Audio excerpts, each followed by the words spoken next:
हरिओम श्री गुरुभ्यो नमः। स्वागत है आप सभी का आज के इस व्याख्यान में। हम सभी लोग अष्टाध्यायी काशिका वृत्ति के साथ पढ़ रहे हैं। थोड़ा सा व्याख्यान में विलंब हुआ, अभी बस चलिए शुरू करते हैं। न धातुलोप आर्ध धातु के यह सूत्र पढ़ रहे थे हम लोग। इससे पहले इस सूत्र में हमने संक्षेप में बताया था कि धातु के अंश को ही धातु कहा जाता है। ठीक है, तो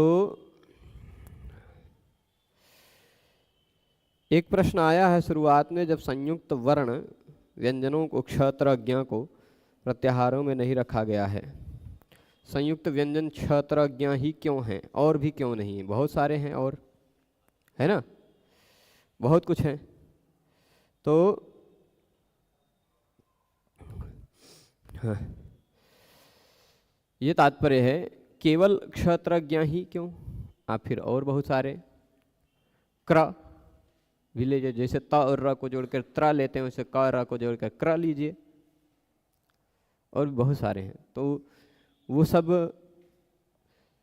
अब प्रश्न जो है कि संयुक्त स्वर वर्णों को क्यों लिया गया उसके अंतर्गत, तो ये संयुक्त स्वर नहीं है, संहित है। संयोग और संधि में अंतर होता है, वह जब संयुक्त और संधि दोनों पढ़ेंगे तब जानेंगे। ठीक है, संयोग में और संहिता में थोड़ा सा अंतर है। ये संयुक्त व्यंजन, संयुक्त वर्ण नहीं है, संध्यक्षर है। ठीक है, तो सिद्धांत कौमुदी की वृत्ति को बोल कर पढ़ाएंगे तो बनाने में, नोट्स बनाने में आसान होगा।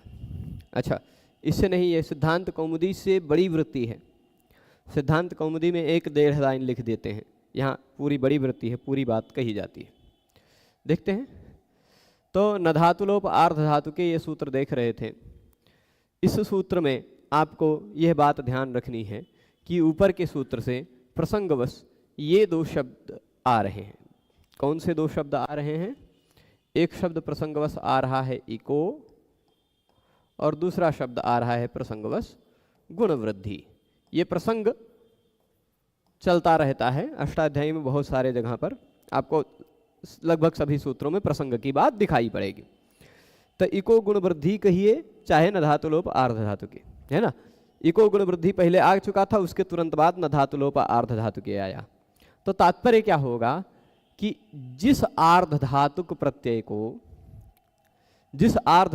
प्रत्यय को मान करके, जिस आर्ध धातुक प्रत्यय के कारण धातु का लोप हो गया हो, उस आर्ध धातुक प्रत्यय के रहने पर इक को गुण और वृद्धि नहीं होती। यह सूत्र से ही अर्थ निकल के आ जाता है। ठीक है, तात्पर्य क्या है? यस्मिन् आर्ध धातु के प्रत्यये परतः, यस्मिन् आर्ध धातु के प्रत्यये परतः धातोः लोपः इत्युक्ते धात्वयवस्य लोपः भवति, तस्मिन्नेव आर्ध धातु के प्रत्यये परतः इकः स्थाने ये गुण वृद्धि प्राप्नुतः ते न भवतः। ये संस्कृत भाषा में इसका सरल अर्थ हो जाएगा कि जिस आर्ध धातुक प्रत्यय को निमित्त मानकर धातु के अवयव का, यानी धातु का लोप हुआ हो, उसी आर्ध धातुक प्रत्यय के परे रहने पर धातु के इक के स्थान पर जो गुण और वृद्धि होने लगा है वह नहीं होगा। ठीक है, तो धातु का लोप कहाँ हुआ है यह देखना है। सामान्य रूप में कभी प्रत्यय, तो मिल जाता है सहज में सूत्र का अर्थ क्या लिखना, सब अष्टाध्यायी.com पर मिल जाएगा, पर फिर भी आप कह रहे हैं तो मैं बताऊंगा, चिंता नहीं करिए। तो यहाँ अब इसके लिए हमें सिद्धांत कौमुदी पुस्तक भी साथ में रखनी पड़ेगी। ये जो आप कह रहे हैं आप साथ में रखे रहिए आप, क्योंकि और मिल जाती है अष्टाध्यायी.com पर। आप देखिए काशिका, एक ही सूत्र, जो सूत्र आप खोलेंगे न धातुलोप आर्ध धातु के खोलेंगे तो इस सूत्र के ऊपर जितनी भी वृत्तियाँ लिखी हैं सारी वृत्तियाँ आपको इकट्ठा मिल जाती हैं। तो इसलिए हमें मूल रूप में काशिका वृत्ति से समझने पर जोर देना चाहिए, नोट्स इत्यादि बनाने पर अभी नहीं। सूत्र का क्या रहस्य, सूत्र का क्या तात्पर्य है, वो हम समझने पर ध्यान दें तो ज़्यादा अच्छा रहेगा। ठीक है, तो अब कह रहे हैं धातु लोप शब्द पर ही पहले व्याख्या कर रहे हैं। धातु का लोप क्या है? धातु लोप, देखिए धातु लोप जो है ना, तो कह रहे हैं धात्वेक देशो धातु, धातु के एक देश को, धातु के एक अवयव को भी धातु कहा जाता है ना। जैसे शरीर के एक अंग को भी शरीर कहा जाता है ना। जैसे किसी एक व्यक्ति ने आपके पीठ पर प्रहार किया, तो आप ये नहीं कहते हैं कि आपने मेरे शरीर के पीठ पर क्यों प्रहार किया, आप ऐसा कहते हैं आपने मेरे शरीर पर क्यों प्रहार किया, है ना। कोई व्यक्ति आपके हाथ को छू जाता है तो आप कहते हैं आप मेरे शरीर को क्यों छूते हैं, है ना, कहते हैं ना। तो शरीर के एक अंग को, शरीर के एक अवयव को जिस तरह से शरीर शब्द से कहा जा सकता है, वैसे धातु के एक अवयव को धातु शब्द से कहा जा सकता है। ठीक है, धातु के एक अंश को। तो धात्वेक देशो, धातु का एक हिस्सा, धातु का एक अवयव, धातु का एक अंग जो है वह भी धातु शब्द से कहा जा सकता है, और उसी धातु शब्द को यहाँ न धातु रूप में कहा गया है, ऐसा काशिका व्याख्याकार का मत है। ठीक है, कुछ लोगों के मत में धातु लोप में दूसरा वहाँ मध्यम पदलोपी समास मान लेते हैं, धात्वयव लोपः धातु लोपः, धात्वयवस्य लोपः धातु लोपः, ऐसा भी मध्यम पद अवयव का लोप मान लेते हैं कुछ लोगों के अनुसार। तस्य लोपः, ठीक, धातु के एक देश को, धातु के एक अंग को, एक अवयव को धातु कहा जाता है। तस्य लोपः यानी उस धातु के एक हिस्से का, उस धातु के एक अंग का लोप होता है ना। धातु के एक हिस्से का लोप यस्मिन् आर्ध धातु के, जिस आर्ध धातु प्रत्यय के कारण होता है, उस धातु का लोप जिस आर्ध धातु प्रत्यय के परे रहने के कारण होता है, तदार्ध धातुकम धातु लोपम, वह आर्ध धातुक प्रत्यय धातु लोप आर्ध धातुक प्रत्यय कहलाता है। तदार्ध धातुकम, वह आर्ध धातुक प्रत्यय धातु लोपम, धातु लोप कहलाता है। ठीक है, बात समझ रहे हैं कि धातु के हिस्से का धातु, वह आर्ध धातुक प्रत्यय ही धातु लोप कहलाएगा। अब आर्ध धातुक क्या है, ये बातें बहुत सारे लोगों को नहीं समझ में आ रही होगी, है ना। पहले आर्ध धातुक भी समझ लेते हैं, धातु लोप समझ ही जाएंगे, धातु के एक हिस्से का लोप। आर्ध धातुक भी समझ जाएं तो इस सूत्र में रहने वाले लगभग सभी शब्द समझ जाएंगे। तो मैं आपको बता दूं कि धातु के बाद लगने वाले प्रत्यय दो तरह के होते हैं, ध्यान दीजिएगा। धातु के बाद जो लगते हैं नॉर्मल रूप में, जो प्रत्यय का हिस्सा हम पढ़ेंगे तो प्रत्यय के हिस्से को पढ़ते समय हम बताएंगे, प्रत्यय से पहले का जो हिस्सा होता है वो प्रकृति कहलाता है, उसके बाद जो लगा हुआ होता है वो प्रत्यय कहलाता है। ये बात हम सब बताएंगे विस्तार से। पर सामान्य रूप में कुछ शब्द ऐसे होते हैं जो क्रियासूचक होते हैं, ठीक, क्रियासूचक होते हैं, उन्हीं को संस्कृत में धातु कहा जाता है। क्या कहा जाता है?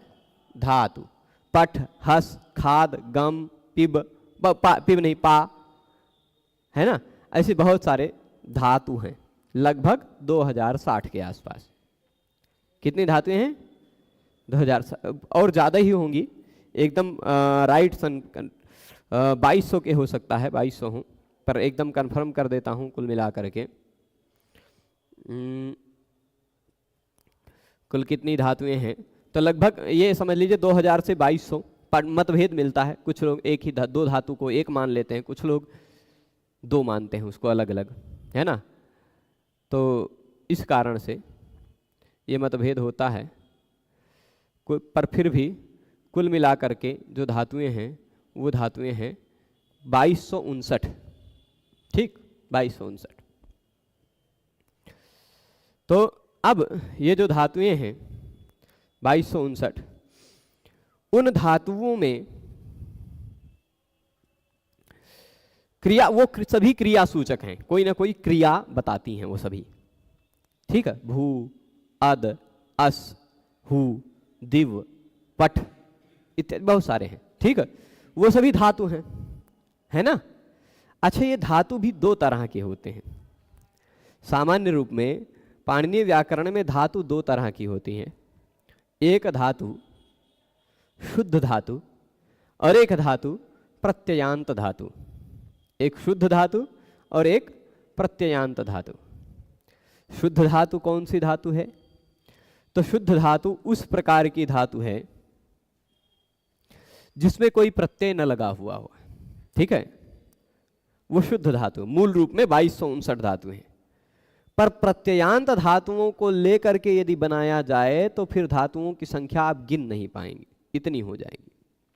ठीक है, क्योंकि 2259 धातुओं पर एक ही प्रत्यय लगाएंगे, खाली णिच, तो अभी 2259 धातु और बन गई। फिर दूसरा सन लगाएंगे तो 2259 और हो गई, है ना। यंग यंग, फिर उसके बाद कुछ कुछ जगह पर और भी बहुत सारे प्रत्यय होते हैं, 12 प्रत्यय कुल लगते हैं। सभी धातुओं पर नहीं लगते, पर कुछ कुछ प्रत्यय लगते। और केवल एक एक प्रत्यय लगाने पर कभी कभी हमारे आचार्यों ने णिच प्रत्यय लगा करके फिर से सन भी लगा दिया, या सन लगा करके फिर से णिच लगा दिया है। तो इसे डबल डबल प्रत्यय लग करके भी धातु बनते हैं। ठीक है, तो मतलब इसलिए वहां संख्या नहीं गिन पाएंगे।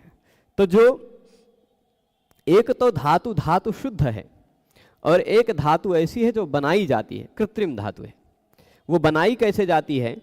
तो भगवान पाणिनि ने कुल 12 ऐसे प्रत्यय, कुल मिलाकर कितने 12 प्रत्यय हैं, सन इत्यादि प्रत्ययों की जब हम पढ़ने लगेंगे पहले अध्याय के तीसरे अध्याय के पहले पाद में, तो कुल 12 प्रत्यय की लिस्ट मिलेगी आपको। वो 12 प्रत्यय ऐसे हैं जो धातु बनाते हैं, मतलब किसी के बाद भी ये प्रत्यय लग गए तो ये प्रत्यय लगने पर वो धातु बन जाता है। ठीक है, जैसे एग्जाम्पल मैं देता हूं, एक भू धातु है। ठीक, भू धातु पर अणिच प्रत्यय लग गया, एक प्रत्यय है अणिच, तो बन जाएगा भावी, एक धातु बन जाएगा। कैसे बनेगा यह भविष्य में प्रक्रिया हम विस्तार से जानेंगे। इसी भू धातु से एक प्रत्यय यदि सन प्रत्यय लग जाएगा तो बन जाएगा बुभूष धातु, बुभूष। इसी भू धातु पर यदि यंग प्रत्यय लग गया, एक यंग प्रत्यय है, तो ये बन जाएगा बोभूय धातु बन जाएगा। आप कहेंगे ये सब बनाने की तैयार। भावी धातु का अर्थ होता भू मतलब होना, भावी मतलब होवाना। ठीक है, होना, करना, कराना। क्री होता तो कारी बन जाता, तो क्री मतलब करना, कारी मतलब कराना। ठीक है, भू मतलब होना और सन प्रत्यय लग जाएगा तो बुभूष मतलब होने की इच्छा, होने की इच्छा। भू मतलब होना, यंग प्रत्यय लग पर जो भूभूय बन गया उसका मतलब पुनः पुनः होना, पुनः पुनः होना। ठीक है, तो ऐसे ही कुछ कुछ प्रत्यय लग करके और धातु बन जाते हैं। मैं कुछ ही एग्जाम्पल दिया हूं, भविष्य में ये सब आप जैसे व्याकरण ऐसा है रबड़, जितना आप खींचते जाएंगे, जितनी गहराई में जाते जाएंगे उतना आनंद आता जाएगा। तो भावी, बुभूष, बोभूय इत्यादि ऐसे लाखों धातु बनाई जा सकती हैं। ठीक है, तो अब यहां तक पहुंच गए। मैं बता रहा था यहां इस धातु की बात नहीं चल रही है, मूल रूप वाले धातु की, क्योंकि मूल रूप वाले धातु के हिस्से का किसी प्रत्यय के लोप, किसी प्रत्यय के लगे रहने पर लोप होता हो, ऐसा मुझे कोई उदाहरण अभी ध्यान में नहीं आ रहा है। ठीक है, कि मूल धातु के ही कुछ अंश का लोप हो गया हो। लोप का मुझे जो उदाहरण ध्यान में आता है वह धातु प्लस प्रत्यय लगकर जो धातु बना है उसका उदाहरण याद आता है। जैसे एक धातु था लू, इस लू धातु का अर्थ होता है काटना, छेदन करना। जैसे घास काटते हैं ना तो दांत से ये किसी चीज से भी घास को काटते हैं तो उसको कहते हैं घास को लुई, लुई धातु से उसका प्रयोग कर सकते हैं, है ना। लुनाति, लुनाति ऐसा प्रयोग होता है। इस लू धातु का आप जब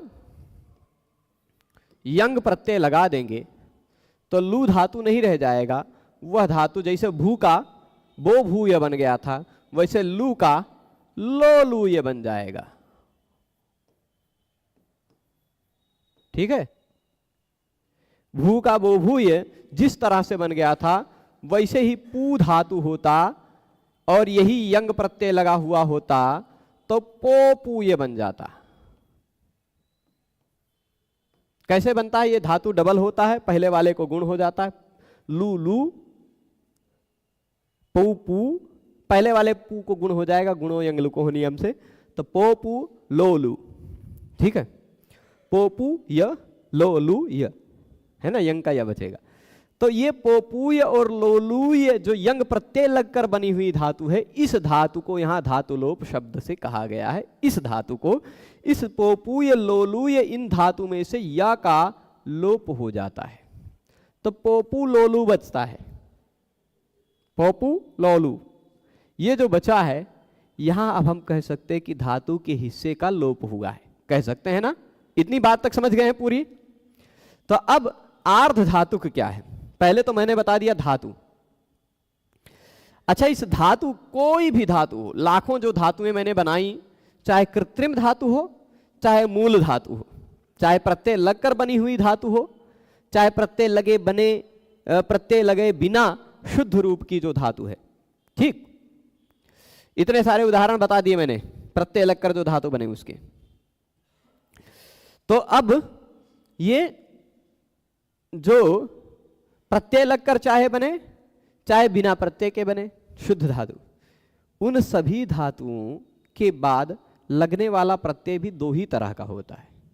यदि धातु के बाद प्रत्यय लगा हुआ है, धातु प्लस प्रत्यय है, तो धातु जिस तरह से मैंने बताया दो प्रकार का ही होता है, उसी तरह प्रत्यय भी दो ही प्रकार का होता है। धातु के बाद वाला, सबके बाद की प्रत्यय की बात नहीं कर रहा हूं मैं, जो धातु के बाद लगा हुआ है प्रत्यय, उसी प्रत्यय की बात करता हूं। वो प्रत्यय दो तरह के होते हैं, एक प्रत्यय होता है सार्वधातुक,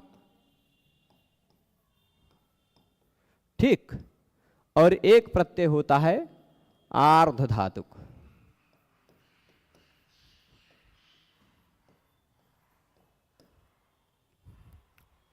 ठीक है, धातु के बाद लगा हुआ प्रत्यय दो ही तरह का हो सकता है, या तो सार्वधातुक होगा या तो आर्धधातुक होगा। ठीक है, बात समझ रहे हैं? तो अब हम जो बात कर रहे हैं वह आर्धधातुक प्रत्यय में बात कर रहे हैं। यदि प्रत्यय धातु के बाद लगा है तो इन दोनों से बाहर का हो ही नहीं सकता। ठीक, धातु जो है वह प्रातिपदिक कैसे होगी प्रभु? धातु को प्रातिपदिक बनाने के लिए कृदंत बनाना पड़ेगा पहले। ठीक है ध्रुव जी, तो अब देखिएगा ये जो दोनों हैं, इन दोनों को मैं परिभाषित कर देता हूं पहले। क्या है सार्वधातुक, क्या है आर्धधातुक? पहला है सार्वधातुक।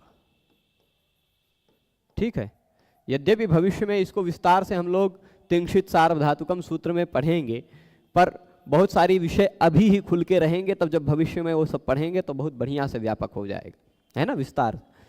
तो सार्वधातुक प्रत्यय क्या है, इसे बताने के लिए भगवान पाणिनि ने एक सूत्र लिखा है, तिंग शित सार्वधातुकम। मैं तोड़ तोड़ के लिखा हूं जिससे आपको समझना आसान हो। ठीक, तिंग शित सार्वधातुकम, ये कहता क्या है? कहता है सार्वधातुक प्रत्यय जो होते हैं, सार्वधातुक प्रत्यय जो होते हैं वह या तो होंगे तिंग प्रत्यय। कौन से प्रत्यय? तिंग प्रत्यय, मतलब टिप आदि 18 प्रत्यय। ठीक, टिप आदि 18 प्रत्यय जिनको लगाने पर तिप्त पठति पठतः पठन्ति, पठसि पठतः पठथ, पठामि पठावः पठामः, ये गच्छति गच्छतः गच्छन्ति, भवति भवतः भवन्ति, ये सब बनाते हैं जिन 9 प्रत्यय। ये तो 9 हो गए। इसी तरह आत्मनेपद में एधते एधेते एधन्ते एधसे एधेथे एधध्वे एधे एधावहे एधामहे, ये 18 में से 9 परस्मयी पद वाले, 9 आत्मनेपद वाले। कुल 18 प्रत्यय सार्वधातुक हैं ये। तथा षित, षित यानी जिनमें श की इत संज्ञा हो। तिंग का मतलब मैंने बता दिया, तिप तस झी सिप थस थ मिप वस मस 9, त आताम झ थास आथाम ध्वम इट वही महिंग, ये 9 कुल मिलाकर 18 तिंग हो गए। तथा षित यानी जिसमें श की इत संज्ञा हुई हो, जैसे मैं कुछ उदाहरण देता हूं, क्षत्रि, शानच, शप, शन इत्यादि इत्यादि, है ना, जहां पर dash dash dash dash dot dot dot, ठीक है, समझ लीजिए। ये इन प्रत्ययों को मैं उदाहरण के रूप में लिख दिया जिससे आप जान जाए। अब क्या है, धातु के बाद लगे हुए पहले प्रकार के प्रत्यय को हमने बता दिया, वह या तो इन 18 में से कोई प्रत्यय हो, तिप तस्जी इत्यादि, तो सार्वधातुक कह सकते हैं, या तो उसमें श की संज्ञा हुई हो तो उसको सार्वधातुक कह सकते हैं। जैसे शानच, क्षत्रि, शप, शन इत्यादि में श दिखाई पड़ रहा है जिसकी संज्ञा होती है, ठीक है, चलेगा। तो यदि श की, इस वाले श की संज्ञा हुई है यानी वह षित है, तो सार्वधातुक कह सकते हैं। अथवा तिंग है, तिप इत्यादि 18 में से कोई है तो उसको सार्वधातुक कह सकते हैं। अन्यथा की स्थिति में यदि वह प्रत्यय तिंग भी नहीं है और षित भी नहीं है तो वह प्रत्यय सार्वधातुक नहीं है। तो क्या है, उसको बताने के लिए कहते हैं तो वह प्रत्यय है आर्ध धातुक, ठीक, आर्ध धातुक।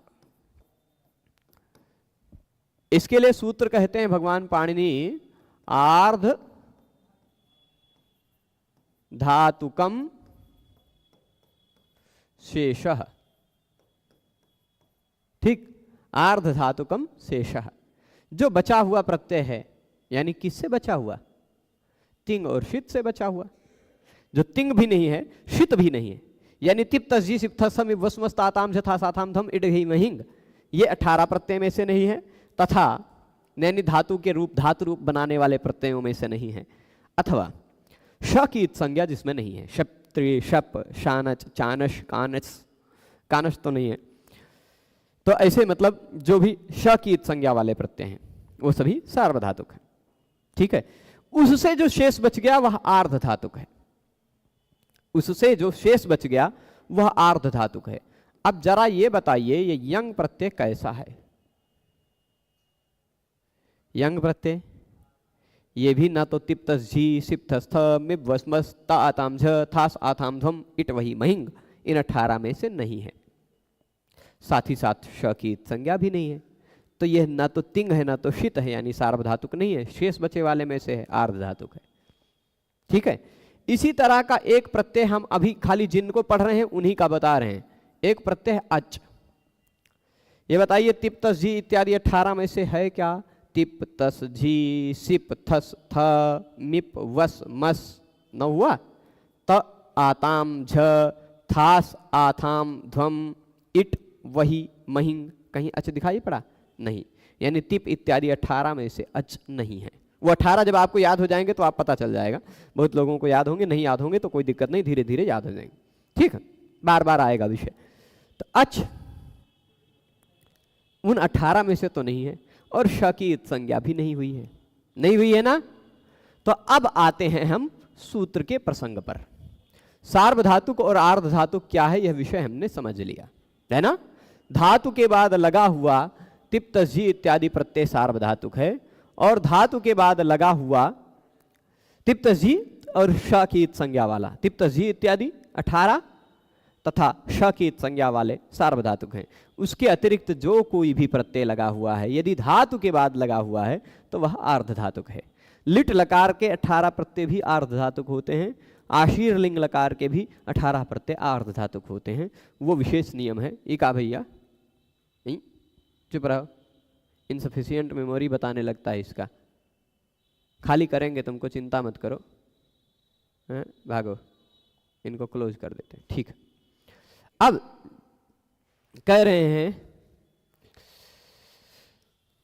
जैसे उदाहरण मैंने दिया, धातु के एक देश को कहा जाएगा धातु। ये हमने समझ लिया धातु क्या है। धातु, धातु का एक देश, उसका लोप हुआ है जिस आर्ध धातुक प्रत्यय के परे रहने पर, जिस आर्ध धातुक प्रत्यय के कारण वह आर्ध धातुक प्रत्यय ही धातु लोपम कहलाएगा, है ना।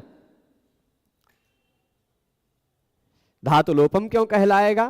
क्योंकि धातु का लोप करने वाला है, वो धातु का लोप करने वाला है। उदाहरण देखते हैं, उदाहरण देखते हैं। मैंने कल उदाहरण यद्यपि बता दिया था, पर फिर भी आज और बताऊंगा क्योंकि विषय स्पष्ट हो जाए। लोलूय है, मैंने बताया बनावटी धातु है, कृत्रिम है ना, प्रत्यय लगकर बनी हुई धातु है।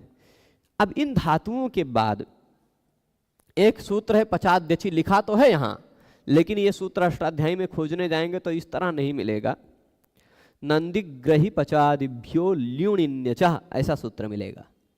3-1-134 नंदिग्रही पचादिभ्यो ल्युणिन्यचः, देख लीजिएगा, है ना, मिला 3-1-134, वही है। पचाद्यची लिखा तो है, पर ऐसा कोई सूत्र नहीं है। सूत्र खाली इतना है, नंदी ग्रही पचादिभ्यो ल्युणिन्यचः। सूत्र लिख देता हूं पहले, जिससे आप पचाद्यची का रहस्य समझ पाएंगे। यह कहा है नंदी ग्रही पचादिभ्यो, डैश डैश लगा के लिखते हैं, जिससे आप ये आछा डैश डैश लगा के लिखेंगे तो आप उसको आधा ना की तरह पढ़ने लग जाएंगे, इसलिए एक साथ ही लिखते हैं। नंदिग्रही, थोड़ा सा बीच में गैप कर देंगे, है ना, पचादिभ्यो यहां नीचे लिख देते हैं ल्युणिनी, तोड़ तोड़ के लिखा हूं, ल्युणिनी अचः। ठीक, तात्पर्य क्या है? नंदी इत्यादि कुछ धातुएं हैं जहां पर ल्यू प्रत्यय लगता है, नंदन इत्यादि शब्द बनता है। ग्रही इत्यादि धातुएं हैं कुछ जहां पर णिनी प्रत्यय लगता है, ग्राही इत्यादि शब्द बनता है। पच इत्यादि धातुएं हैं जिससे अच प्रत्यय लगता है। ठीक, ये सूत्र कहा है, नंदी इत्यादि से ल्यू, ग्रही इत्यादि से णिनी, पच आदि से अच। इसीलिए पच इत्यादि धातुओं के बाद अच प्रत्यय लगता है तो पचाद्यची, वही बात कह दी है शॉर्टकट में। ठीक है, पूरी बात सूत्र की नहीं कही, शॉर्टकट में बात कह दी, पचाद्यची, पच इत्यादि वाला जो अच प्रत्यय लगता है, पच इत्यादि वाला जो अच प्रत्यय लगता है। तो पच इत्यादि कौन कौन से हैं? क्या पच इत्यादि में ये लो लू ये है क्या? पच इत्यादि में क्या लो लू ये है? वरिट्टी की व्याख्या, वरिट्टी मतलब वृत्ति बता रहे हैं, कोई चिंता मत कीजिए, हम कोई विषय छोड़ेंगे नहीं, आप पूरा बढ़िया से समझेंगे इसको। मैं अभी इसी 2.5-3 लाइन में पढ़ा हूं, कल का भी व्याख्यान बीत गया, आज का भी बीत गया, इसको देखेंगे, फिर से रिवाइज करके आप देख लेंगे तो आपको विषय क्लियर होगा। तो पचाद्यची विहिते, पचादि वाला जो अच प्रत्यय है वहां हमने लोलूय धातु से लगा दिया। ठीक, कौन सा प्रत्यय लगा दिया? लोलूय धातु के बाद हमने एक सूत्र है नंदिग्रही पचादिभ्यो ल्युणिन्यचः, वो कहता है कि पच इत्यादि धातुओं के बाद आप अच प्रत्यय लगा सकते हो। अब पच इत्यादि धातुएं कितनी हैं उसकी संख्या सीमित नहीं है, असीमित है। ठीक है, कितनी है वो सीमित नहीं है, जहां पर भी अच प्रत्यय लगता हुआ दिखाई पड़ता है वहां समझ लिया जाता है कि ये पच इत्यादि में आता है। तो अब हाँ, अब बता रहे थे कि यह लोलूय से हमने अच प्रत्यय लगाया, लोलूय धातु से अच प्रत्यय लगाया, पचाद्यची विहिते, पचादि अच का विधान किया। तब एक नियम है यंगोचिच, 2-4-74 नियम, यह नियम शुद्ध लिखा यंगोचिच। यंगोचिच इसको और भी दूसरे तरह से ऐसे लिखा जा सकता था, यहां बीच में एक अवग्रह भी लगा रहता है कहीं कहीं, यंगोचिच। ठीक है, अवग्रह लगाना अनिवार्य नहीं है, इसलिए ऐसे ही लिख दिया गया। ठीक है, तयंगोचिच यह कहता है, ये अब देखिए लोलूय मैंने बताया था, लोलूय का भी ऑपरेशन करके बताया ही है कि लू धन यंग लगकर बना है लोलूय, बना है ना, लू धन यंग बनकर लोलूय बना है। ये मैंने अभी थोड़ी देर पहले बताया है। भू यंग बो भूय, पू यंग पो पूय, है ना, ये बताया है। तो वैसे ही यह लू धन यंग लगकर लोलूय जो बना है, इस लोलूय में जो अभी य दिखाई पड़ रहा है, ये य क्या है? अब भले ही धातु का अंश बन गया है, लेकिन है, हम ऐसा कह सकते हैं, ये यंग है ना, यंग, यंग का ही तो यह बचा हुआ है, तो हम ऐसा कह सकते हैं कि यह यंग है। यंगोची च सूत्र कहता है कि अच प्रत्यय यदि लगा हो, अच यंगा अची, यंगा अची यंगोची बन गया है, यंगा अची यंगोची, है ना।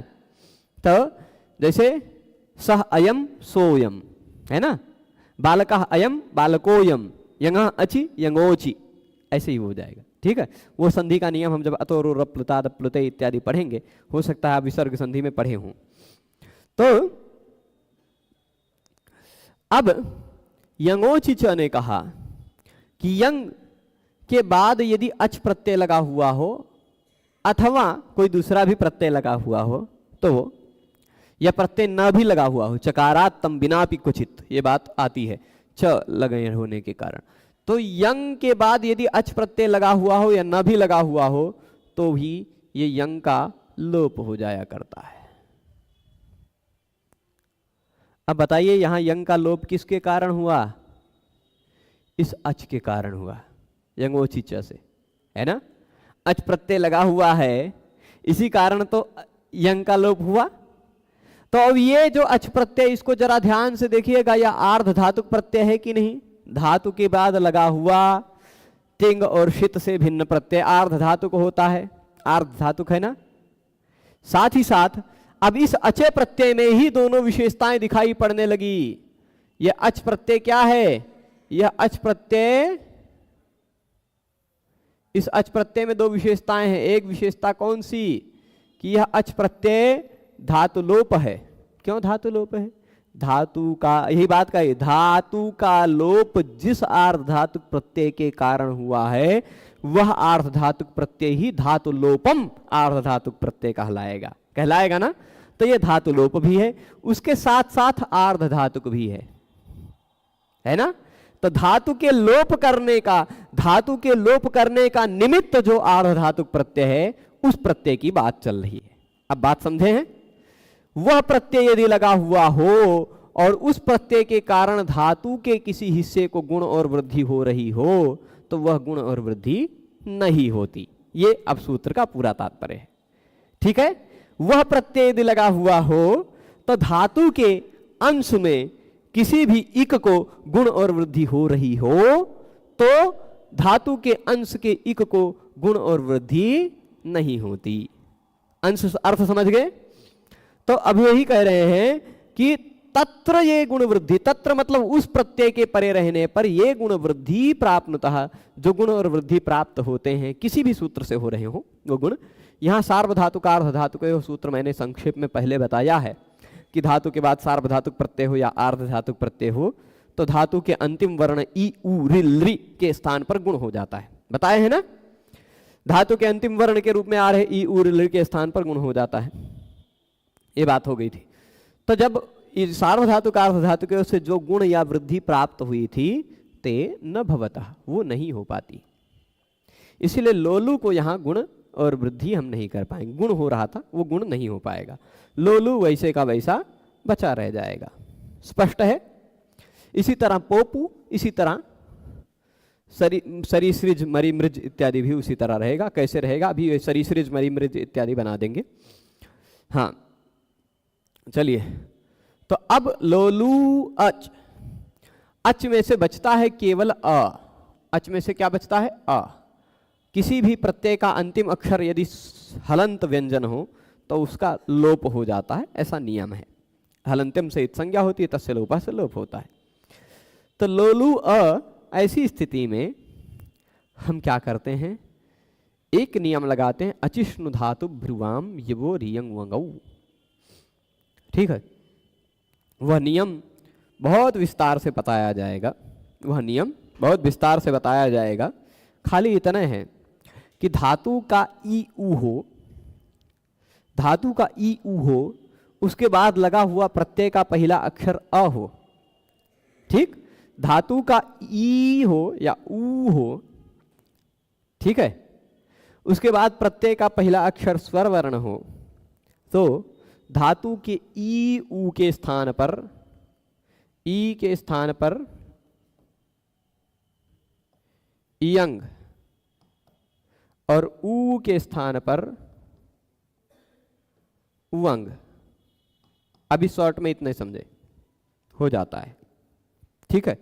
धातु का पहला अक्षर, प्रत्यय का पहला अक्षर स्वरवर्ण हो और धातु का अंतिम अक्षर ई ऊ हो, तो ठीक है। तो ये रहा है। तो इस ऊ के जगह पे क्या हो गया, यह ऊ हटा, उसके जगह पर आ गया, देखिए ऊ हटा तो लोल आधा हो गया, लोल आधा हुआ। उस ऊ के जगह पे आया क्या, उवंग, जिसमें से बचता है केवल उव, ठीक है। इयंग होता तो इय बन जाता, जैसे श्री का श्रीय है ना, श्रीय, श्रीय बन जाता जैसे श्री का, स्त्री का स्त्रिय बन जाता है, ई के जगह पे इय हो जाता है, ऊ के जगह पे उव हो जाता है, तो लोलुव बन गया। इसी तरह पू होता तो पोपुव बन जाता है ना, प्रथमा विभक्ति जैसे राम का राम है वैसे लोलुव। ये देखिए ऊ छोटा है, उसकी मात्रा हमने इस पर चढ़ा दी तो ये लोलु आधा हो गया, व में आ जुड़ गया तो वह भी पूरा हो गया, लोलुव ऐसा हो गया, उस पर प्रथमा विभक्ति जैसे राम का राम है वैसे लोलुव का लोलुवा बन जाएगा, ठीक है। पोपुव का इसी तरह पोपुवा। अब एक व्यक्ति कह रहे हैं कि एक बार फिर से मैं इस सूत्र का तात्पर्य समझा देता हूं, देखिएगा, ध्यान दीजिएगा। ये सूत्र मैं इसलिए गौर से ले रहा हूं क्योंकि मेरे गुरुजी ने मेरे सामने मेरे एक सहपाठी 2 छात्रों को यह सूत्र कम से कम 10-12 बार पढ़ाया था, और फिर भी वो दोनों हमसे ही पढ़ने पर समझ पाए थे। 2 लोग थे मेरे 2 सहपाठी। तो मैं अब बता दिया, वह केवल प्रत्यय लगकर बनी हुई धातुओं के ही उदाहरण मिलेंगे। मान लीजिए लोलू या पोपू या ये सब धातु हैं, ठीक है। अभी एक प्रत्यय लगा अच, ठीक है, यही बात बता रहे हैं कि लोलूय इत्यादिभ्यो यंगंतेभ्य, लोलूय इत्यादि यंगंत धातु हैं। ये कैसे हैं, यंगंत हैं, यंग प्रत्यय लगकर बने हुए हैं, यंग अंत में है, इनके अंत में यंग है ना, यह जो दिखाई पड़ रहा है वो यंग है, यंग जिसके अंत में हो वो है यंगंत है, ठीक है। तो लोलूय इत्यादि जो यंगंत धातु हैं उससे पचाद्यची यानी नंदिग्रही पचादिभ्यो लीणिन नचा, इस सूत्र से अच प्रत्यय किया जब हमने विहिते विधान किया जब, तब यंगोचिच इस नियम से यंगो लुकी कृते, यंग का लुक कर दिया, यंग को लुकवा दिया। देसी भाषा में भी कहते हैं लुकवा जाना, लुकवा देना, छिपा देना। तो यंग को लुकवा दिया, गायब कर दिया, किया। तो तमेव अचम आश्रित्य, अब इसी अच को आश्रित करके, तम एव उस ही अचम अच को आश्रित्य, उसी अच को आश्रित करके ये गुण वृद्धि प्राप्ते, जो गुण और वृद्धि प्राप्त होते हैं, तयोः प्रतिषेधः, उन गुण और वृद्धि का प्रतिषेध हो जाता है। बात समझ रहे हैं। तब इसी अच को, जिस, ये बात सिंपल सीधी बात है, जिस आर्ध धातुक प्रत्यय को निमित्त मान करके धातु के किसी हिस्से का लोप हुआ हो, वह आर्ध धातुक प्रत्यय से ये धातु इतना नाराज हो जाता है, मुंह फुला लेता है कि ये अब गुण भी करने लग जाए तो गुण नहीं करने देगा। सीधे ये देशी भाषा में है ना, कहेगा ये तो हमारा दुश्मन है, इसने हमारे किसी हिस्से का लोप किया है, अब गुण भी करने लग जाए, ये यदि ऊ को ओ भी करने लग जाए तो नहीं करने देगा। तो गुण और वृद्धि उसी प्रत्यय को निमित्त मान करके नहीं किया जा सकता, यह तात्पर्य है, ठीक है। इस प्रत्यय को हम दोनों बातें कह सकते हैं कि यह धातु का लोप करने वाला है, यानी धातु के हिस्से का लोप करने वाला है, और आर्ध, इसलिए धातु लोप प्रत्यय है, और आर्ध धातुक प्रत्यय तो है ही है, ठीक है। अच्छा, इस सूत्र में आपको दिखाई पड़ रहा होगा कि धातु लोप, इसमें कोनो विभक्ति नहीं लगी हुई है ना, कोई विभक्ति दिखाई पड़ रही है नहीं। यह है क्या, मूल रूप में ऐसा है, धातु लोपे आर्ध धातु के। मूल रूप में यह सूत्र ऐसा है, धातु लोपे आर्ध धातु के। ठीक है, ये एक दूसरे के विशेष विशेषण है। धातु लोपे जो शब्द है वह आर्ध धातुक प्रत्यय का विशेषण है। इसीलिए यह जो मैंने अच प्रत्यय दिखाया था वह अच प्रत्यय आर्ध धातुक तो है, पर इस अच प्रत्यय की एक और विशेषता है कि यह धातु लोप भी है, धातु लोप करने वाला है ना। विशेष विशेषण ये दोनों शब्द हैं। तो जैसे कहा जाए कि सीतापति राम, ठीक है, सीतापति राम, क्या कह दिया गया? सीतापति राम, दोनों शब्द कह दिए गए। तो एक राम मान लीजिए, यही राम जी हैं, मैं भी शब्द ही लिख रहा हूं, उनके अर्थ को चित्रण करने का प्रयास नहीं कर रहा हूं। ये राम जी जो हैं ये सीतापति भी हैं और राम भी हैं। विशेष विशेषण जहां रहते हैं वो दोनों विशेषताएं किसी एक की ही होती है, मतलब वो दोनों अर्थ, दोनों किसी एक ही अर्थ को द्योतित करते हैं, दोनों शब्द विशेष और विशेषण। तो उसी तरह धातु लोपे और आर्ध धातु के ये दोनों विशेष विशेषण हैं, वह अच इत्यादि प्रत्यय के उसके अर्थ के रूप में कोई एक ही अर्थ आएगा, है ना। तो धातु लोप करने वाला भी यही है, आर्ध धातुक भी यही है। अब आप कहेंगे कि यदि धातु लोपे था तो इसमें ए कहां चला गया? एक संधि का नियम है एचो यवायावः, एचो यवायावः, ठीक है। इको यणचि कैसे लगेगा? इको यणचि लगाने की जरूरत नहीं है। हाँ, पहले एक बात देख लीजिए, ठीक है। लोलू अच लगना चाहिए था तो लग जाता, लेकिन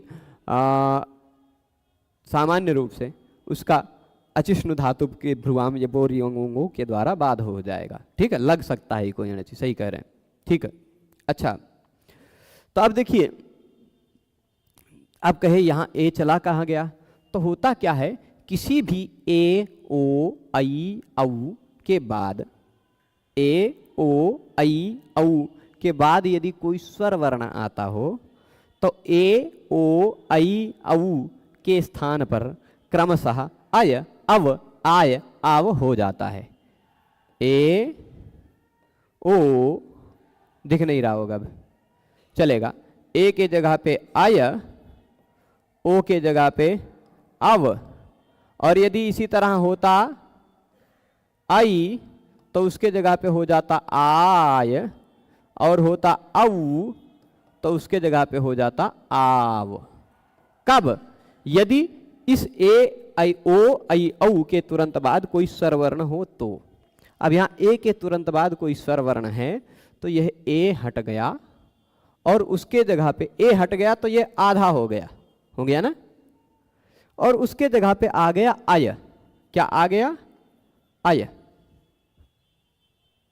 ठीक है। अब आय का आ जब इसमें जुड़ जाएगा तो यह प फिर से पूरा हो गया, आ हटा दिए हम, है ना। तो ये बन क्या गया? न धातु लोपय, आर्ध धातु के।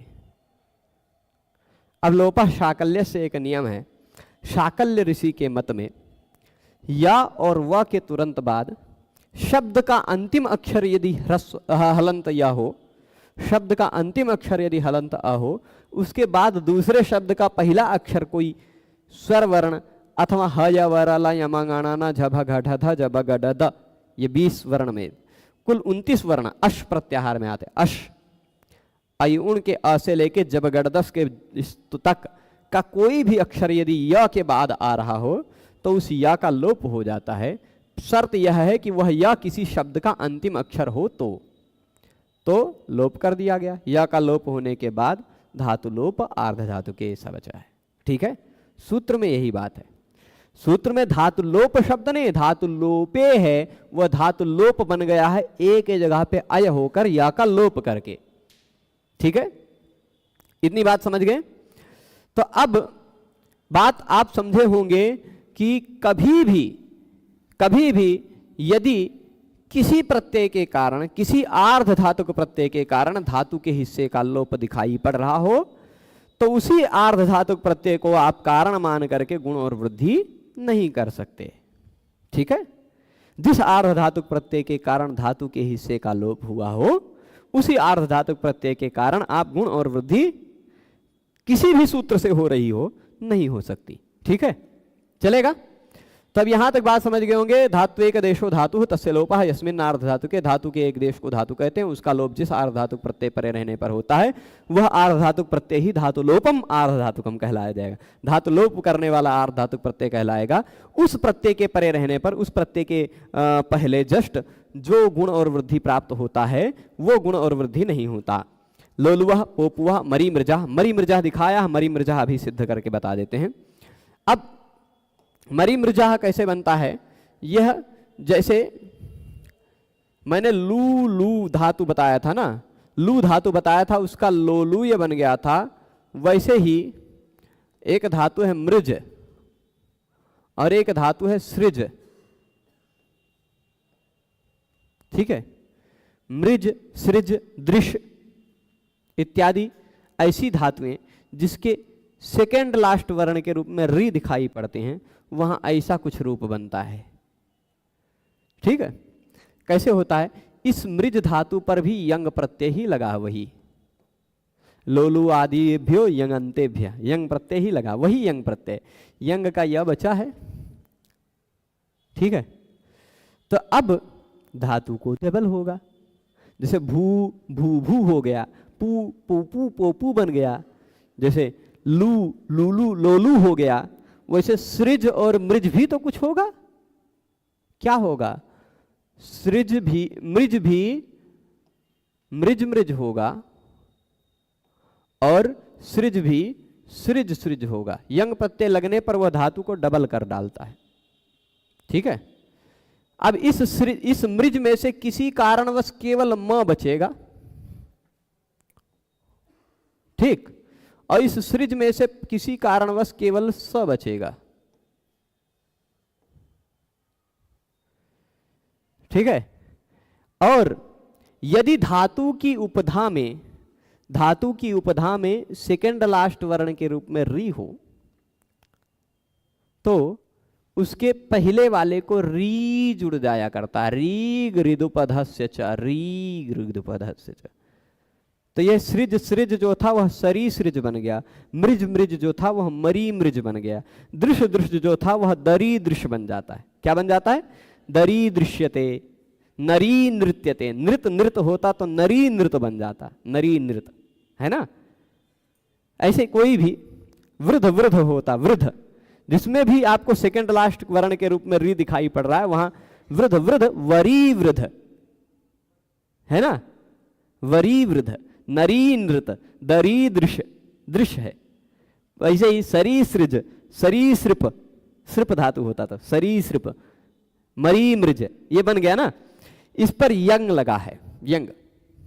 मैं बहुत सारे उदाहरण बोल जाता हूं कि आपको पता चले कि एक प्रकार के कार्य होते हैं सब जगह। अंत में बताएगा, जैसे भू धातु में आपने नवीन धातु में बनाई, वैसे अणिच भावी इत्यादि। इस प्रकरण को क्या कहते हैं, क्या यह अष्टाध्यायी का हिस्सा है? बिल्कुल, ये तीसरे अध्याय का हिस्सा है। दिसंबर में जब आपके दर्शन करने आए थे तो 3 प्रश्न आपसे निवेदन किया था। अब कृपा, अच्छा संजीव जी, हाँ ठीक है, आपने जो प्रश्न लिख कर दिए थे एक पन्ने पे, वो पन्ने हमारे टेबल पे ही कहीं रखा हुआ है। अब जब रख जाता है इतने सारे काम आ जाते हैं कि इधर उधर हो जाता है। ठीक है, देखेंगे। आपको प्रश्न बार बार उसको कमेंट के माध्यम से या किसी माध्यम से याद दिलाते रहना पड़ेगा कि जिससे कभी उसके अनुकूल समय निकल जाए। चले, अब मरी मृज्य सरीसृज्य ये हुआ। अब इस सरीसृज्य मरी मृज्य के भी ये जो बन गया, ये मैं जा कोई साथ यह जोड़ देता हूं या अलग ही रख देता हूं भी। सरीसृज्य मरी मृज्य आप पढ़ पा रहे होंगे। इसके बाद भी उसी तरह अच प्रत्यय लगा हुआ होता तो यहां भी यंगोचिच से इस यंग के या का लोप हो जाता है ना। वही बना है मरी मृज, अब जुड़कर पूरा हो जाएगा, सरीसृज जुड़कर पूरा हो जाएगा, है ना। वही मरी मृज सरीसृज इत्यादि उसी तरह बना है। तो अब यहां पर जो इस री को गुण हो रहा था वह गुण नहीं हो पाएगा, यहां भी इस री को जो गुण हो रहा था वह गुण नहीं हो पाएगा। पुगंत लघु पदस्य च से गुण हो रहा था, ठीक है, तो वह गुण नहीं हो पाएगा। यही बात है मरी मृजा में भी सरीसृपा में। अब यहां पर देखिएगा वृत्ति में क्या कह रहे हैं, लोलू यादिभ्यो यंगंतेभ्यः, लोलू यादि कुछ यंग प्रत्यय लगकर बने हुए धातुएं हैं जिनसे आप पचाद्यची यानी पच इत्यादि का अच प्रत्यय लगाएंगे तो यंगोचिच इस सूत्र से यंग का जब लुक कर देंगे तो उसी अच प्रत्यय को, है ना, यंगोचिच इति यंगो लुकी कृते, लुकी कृते मतलब लुकवा देंगे, छिपा देंगे, गायब कर देंगे, तो क्या हो जाएगा, तम एव अचम आश्रित्य, तम एव अचम आश्रित्य, उस ही अच को आश्रित करके ये गुण वृद्धि प्राप्ते, ये मतलब जो गुण और वृद्धि प्राप्त होते हैं तयोः उन दोनों का प्रतिषेध निषेध हो जाता है, उन दोनों का निषेध यही सूत्र करता है न धातु लोप आर्ध धातु के। बात समझ गए पूरा। अब इस सूत्र में धातु ग्रहणम किम, प्रश्न कह रहे हैं इस सूत्र में धातु का ग्रहण क्यों किया गया, धातु का ग्रहण न किया गया होता तो तात्पर्य क्या होता, तो तात्पर्य यह होता कि जिस प्रत्यय को निमित्त मानकर लोप हुआ हो, जिस प्रत्यय को निमित्त मानकर लोप हुआ हो, या ऐसा धातु नहीं होता तो लोप भी नहीं होता, धातु लोप, है ना, तो उसका उदाहरण क्या दे रहे हैं, ऋषेर हिंसार्थस्य नहीं, यहां कह रहे हैं धातु ग्रहणम किम, धातु का ग्रहण वाले सभी शब्दों का क्या कहते हैं, उस एक सूत्र में जो किसी भी सूत्र में कोई भी जो शब्द है उस शब्द का क्या प्रयोजन है, वो भी बातें काशिका में बताई जाएंगी। ठीक है, तो प्रश्न उठा रहे हैं क्या कि धातु इति किम, धातु ग्रहणम किम, प्रस्तुत शब्द इस सूत्र में धातु का ग्रहण क्यों किया गया, ताकि अनुबंध अथवा प्रत्यय का लोप होने पर सूत्रोक्त प्रतिषेध न हो। ठीक, जैसे लविता रेडसी, ठीक है, तो हाँ एक मिनट बनाते हैं लविता और रेडसी, आप तब जब बना लेंगे तभी समझ में पाएंगे, है ना। यहाँ तक तो समझ गए तय प्रतिषेध तक, तो इसको ऊपर सरका ही देते हैं, इतना हमें भी प्रयास करना है कि समझ लिया जाए जल्दी जल्दी। तो अब देखिए धातु है मूल रूप में लूय, कौन सी धातु, लूय, बचता है लू, ठीक है। इसके बाद प्रत्यय हमने लगाया है इता प्रत्यय, अभी होता है मूल रूप में तास त्रिच प्रत्यय, पर इता प्रत्यय अभी बता रहे हैं आपको, ठीक है, इता प्रत्यय लूए के बाद। इता इसलिए बता रहे हैं क्योंकि वो जब क्या कहते हैं वो अपना आगम इत्यादि करेगा, थोड़ा बहुत विकार इत्यादि होगा उसमें, तो वह इता बन जाता है, मूल रूप में त्रिच प्रत्यय है, पर अभी तक की आपकी समझ के अनुसार हम बता रहे हैं इता प्रत्यय लगा लेते हैं, ठीक है। अब यहाँ का लोप हुआ है, यहाँ का लोप हुआ है, यहाँ में जो लूय धातु में जो यहाँ लगा है उसको अनुबंध कहा जाता है, धातु नहीं कहा जाता है। क्या कहा जाता है, अनुबंध है। इत संज्ञक वर्ण जो है, इत संज्ञा करके लोप किया गया है। यह जो लूय का, लूय में यहाँ की हलंत्यम से इत संज्ञा होगी और तस्य लोपा से लोप होगा। ये इता प्रत्यय लगा हुआ हो चाहे न लगा हुआ हो, चाहे कोई दूसरा प्रत्यय लगा हुआ हो, वह प्रत्यय की अपेक्षा नहीं रखता, लूय में से यहाँ की इत संज्ञा होती ही है और उसका लोप होता ही है। तो हम इस प्रत्यय को गुनाहगार नहीं मान सकते कि इस प्रत्यय के कारण यहाँ का लोप हुआ है ना, क्योंकि लूई में जो यहाँ है वह तो अनुबंध है, इत संज्ञक है, उसका लोप होगा। तो ये जो लू बचता है, जैसे पठ, पठ पूरा रूप में पठ धातु है, कैसा है, पठ, पर इस पठ में अंतिम आ का लोप होकर पठ बचता है। वह अंतिम आ का लोप होता ही है, चाहे कोई प्रत्यय लगे चाहे न लगे। ठीक है, प्रत्यय लगने से पहले ही हो जाता है। उसी तरह लुई में से यहां का लोप हो ही जाता है, तो इसलिए यह प्रत्यय ने लोप किया ऐसा नहीं कह सकते। तो यहां धातु लोप नहीं हुआ है ना। यदि सूत्र में धातु न कहते, यदि सूत्र खाली होता, क्या होता? न लोपे आर्ध धातु के। चलिए, ऐसा होता ना सूत्र, न लोपे आर्ध धातु के, ऐसा सूत्र बन जाता। किसी शब्द का क्या महत्व है वो उस शब्द को हटाने पर पता चलता है। तो धातु शब्द का क्या महत्व है वो हटा कर देख लेते, न लोप जाते।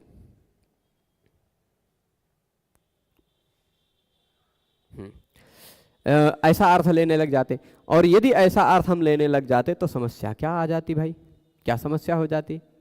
समस्या यह हो जाती कि लू इता यह यहां भी गुण नहीं हो पाता।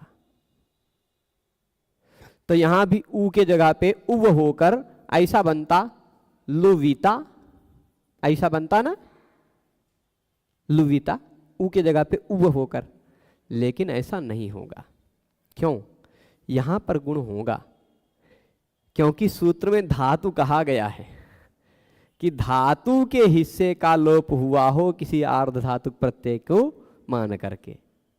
तो यहां ऐसा कुछ नहीं है, उस आर्ध धातु प्रत्यय के कारण धातु के हिस्से का लोप नहीं है, इसलिए यहां गुण और वृद्धि हो जाएगी। लू को लो होगा, लो इता। अब मैंने बताया था कि ओ के बाद कोई स्वर वर्ण हो तो ओ के जगह पर अव हो जाता है। ओ हटाया हमने, उसके जगह पर कर दिया अव, है ना।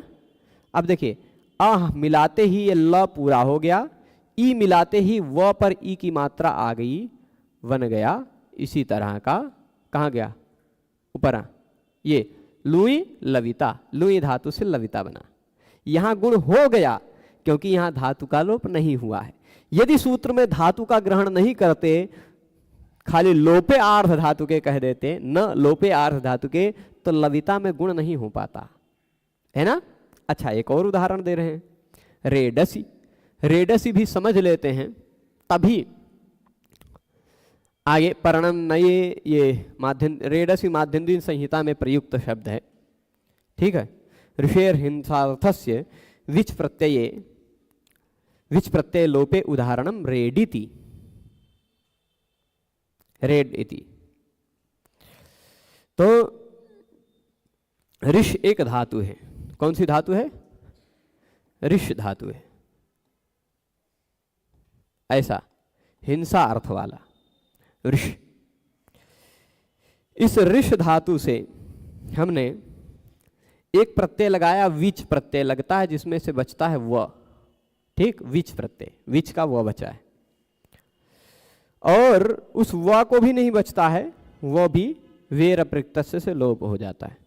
मतलब जो प्रत्यय लगा था वो सारा प्रत्यय खत्म हो गया, कुछ नहीं बचा, बस ऋष का ऋष बचा रह गया। इस ऋष को हम लोग क्या करेंगे, सुप्रत्यय लगाएंगे, है ना।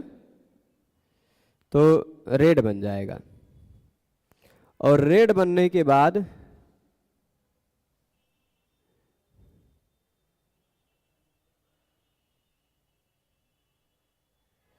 ठीक है, उदाहरण क्या दिया, रेडित ऋषेर हिंस। उदाहरण का है धातु लोप लविता रेडसी। ठीक है,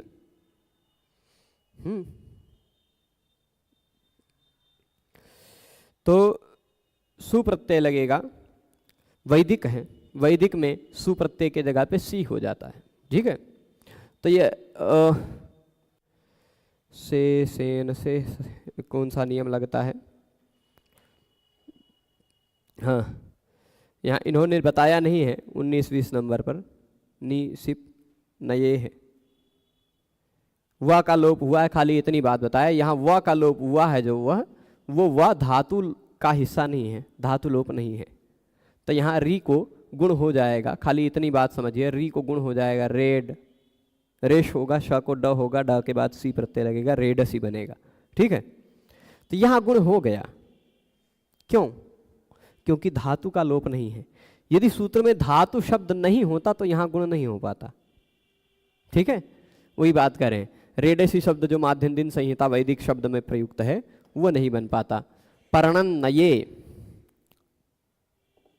ये भी ऋग्वेद में, रेडसी माध्यम दिन संहिता में भी, वाजसनेयी संहिता भी, वाजसनेयी संहिता उसको कहते हैं, उसमें 6 अध्याय में 18 नंबर मंत्र में है ये। पर्णन नये ये ऋग्वेद का मंत्र है, 403 पे मिलेगा, चौथे मंडल में ऋग्वेद में पर्णन नये है। ये नये है कैसे बनेगा इसको भी देख लेते हैं। तो पर्णन नये है में नी सिप, यहां नी, ठीक है, नी धातु है, ठीक है, और फिर उसके बाद परस्मयी पद में यासुट एक प्रत्यय लगता है, यासुट का बचता है यास, और एक शप प्रत्यय भी लगता है, उसका बचता है अयास। और फिर उसके बाद स लगाते हैं सिप प्रत्यय का, यासुट आगम है सिप प्रत्यय को। ठीक है, अयास स, नी अयास स, इसका बन जाएगा नये है। यहां देखिए, यदि यहां पर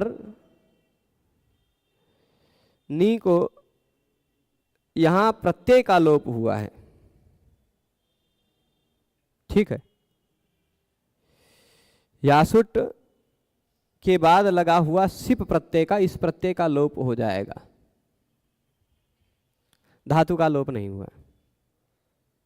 धातु का लोप हुआ हो, अनुबंध का लोप हुआ हो, या किसी प्रत्यय का लोप हुआ हो तो वह कार्य न हो जाए। लोपे आर्ध धातु के करने लग जाते तो, यदि सूत्र में धातु शब्द नहीं होता तो लोपे आर्ध धातु के कहते, तो यहां भी लोप हुआ आर्ध धातु का, यहां भी गुण और वृद्धि का निषेध होने लग जाता, जो कि नहीं होना चाहिए। यहां नी को ने बनेगा, नी को ने बन करके नय होकर नये बनेगा, वैसा यास का ई बन जाएगा।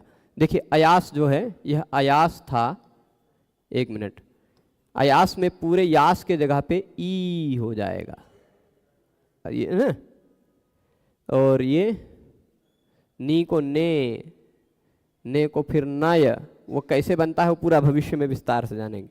अ ई को गुण करके ए कर लेंगे, ए नये, फिर स को जो यास का जो स था उसका विसर्ग कर लेंगे, नये है। प्रत्यय का लोप हुआ है मूल रूप में, खाली इतनी बात है। तो धातु ग्रहण क्यों किया गया? धातु का ग्रहण इसलिए किया गया क्योंकि धातु संभव हो सके तो अपनी व्याख्या आगामी कक्षा में जोड़ दीजिएगा, थोड़ा टिपिकल बन रहा है, ठीक है, चलेगा।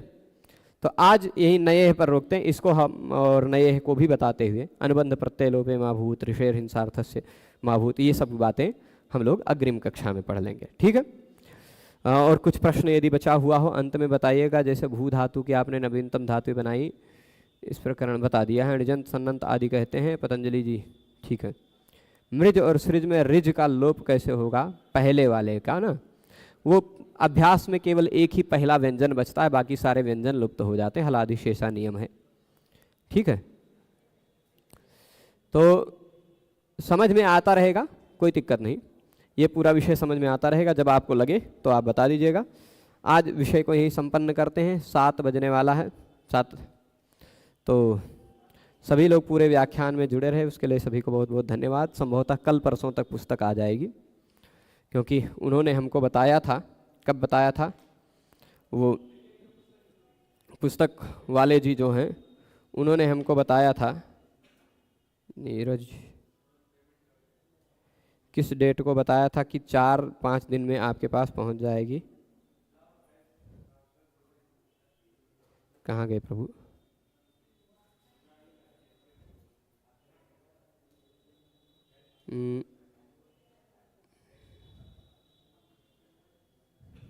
हिंदी में उनका नंबर सेव किया।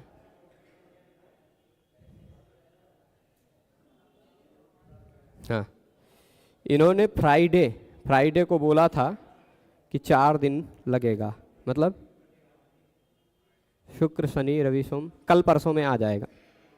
कल परसों में आ जाएगा, हमको फैजाबाद से जाके लेना पड़ेगा, तो पुस्तकें आप लोगों को फिर मिल जाएंगी। ठीक है, जिनके पास पुस्तक नहीं है वो लोग, गुरुजी शीत कितने हैं ये थोड़ा सा अब गिनने पड़ेंगे, गिने नहीं हैं अभी तक कितने प्रत्यय हैं, पर 1 मिनट देख लिया जाए, हो सकता है कहीं गिना हुआ हो, पर मैंने अभी तक तो गिना नहीं है, पर 15-20 प्रत्यय तो होंगे ही कम से कम। ठीक है, वो तिंग शीत सार्वधातुकम सूत्र को देखा जाए तो आपको उसको पता चलेगा। शीत प्रत्यय में शप श्यन श्नु श श्नम श्ना क्षत्रि शानच कुल मिलाकर के 15 हैं। ठीक है, कुल मिलाकर कितने हैं? 15 शीत प्रत्यय। शप श्यन श्नु श श्नम स्ना क्षत्रि शानच शानन चानश 10 हो गए। खश श एश शध्यई शध्यैन, कुल मिलाकर 15 श की संज्ञा वाले और 18 तिप्तजी इत्यादि, कुल मिलाकर के 33 प्रत्यय हैं। ठीक है, चलेगा। आज विषय के उपसर्ग भी क्या धातु के अवयव हैं? नहीं, उपसर्ग धातु के अवयव नहीं है। चलेगा, और उपसर्ग के लोप का कोई विधान अभी तक मुझे नहीं ध्यान में आ रहा है, तो आज विषय को यहीं रोकते हैं। कल पुनः आप लोगों के प्रश्नों का व्याख्या समाधान करेंगे। जो भी प्रश्न हो आप बीच में व्याख्यान समाप्त होने के बाद भी कमेंट भी लिख करके यदि पूछ लेते हैं तो भी आपको उत्तर उसका मिल जाया करता है। ठीक है, चलेगा। सभी जो लोग जुड़े